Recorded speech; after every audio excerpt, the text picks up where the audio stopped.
ఆ పాపాల పెద్దిరెడ్డికి హెచ్చరిస్తున్నా, నువ్వు చేసే అరాచకాలు చూస్తావంటే మొత్తం ఇసుక, మద్యం, పోతే ఇంకా మైన్స్, గ్రనైట్ ఒకటి కాదు వర్కులు అన్ని దోచుకునే పరిస్థితికి వచ్చాడు.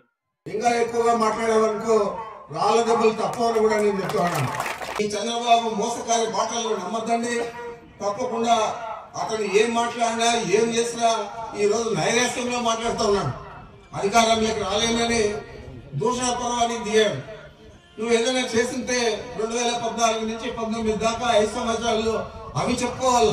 ఈరోజు మనం చెప్తా ఉన్నాం, అమ్మఒడి ఇచ్చాడు జగన్మోహన్ రెడ్డి గారు, ఓట్లేని పిల్లల కోసం విద్యా దీవెన, వసతి దీవెన, మరి రోజువారీ మెనూ పెట్టి గోరుముద్ద అని చెప్పి కూడా పెట్టి అన్ని ఇన్ని సంక్షేమ పథకాలు ఓట్లు లేని పిల్లల కోసమే చేశాడంటే నువ్వు ఏం చేస్తావు? నాడు నేడు స్కూల్స్ ఊకే రంగు పూసాలంటాడు. బుద్ధన్నా ఉందా? అంత వయసు ఉంది, ఆ వయసులో మాట్లాడాల్సిన మాటల మీ పిల్లలేమో ఇంగ్లీష్ మీడియంలో చదవాల, రాని వచ్చేదాన్ని తెలుగులో మాట్లాడతాడు వాళ్ళ లోకేష్ గారు.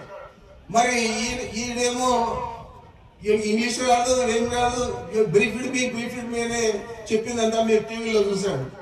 ఓట్ల కోట్ల కేసులు దొరికిపోయి ఇతను కూడా నా గురించి మాట్లాడుతున్నాడు. నేను ఒకటే చెప్తున్నాను చంద్రబాబు నాయుడికి, ఈ రాష్ట్రంలో నువ్వు అధికారంలోకి రావు.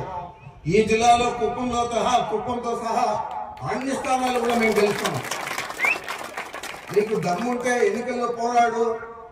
ఈ ఇట్లా చౌకబారు మాటలు మాట్లాడి నిన్ను నువ్వు తగ్గించుకోవద్దు చంద్రబాబు నాయుడు అని బుద్ధి చెప్తా ఉన్నా. నీకు ఇంత నీచంగా మాట్లాడే పరిస్థితి చంద్రబాబు దాపరించిందంటే ఇలాంటి వ్యక్తులు మన జిల్లా నుంచి ముఖ్యమంత్రులై మామను వెనుపోటు పడితే అధికారం తీసుకొని మన చెడ్డ పేరు తెచ్చారు. చిత్తూరు జిల్లా వాసులు అంటే వెనుపోటుదారులా?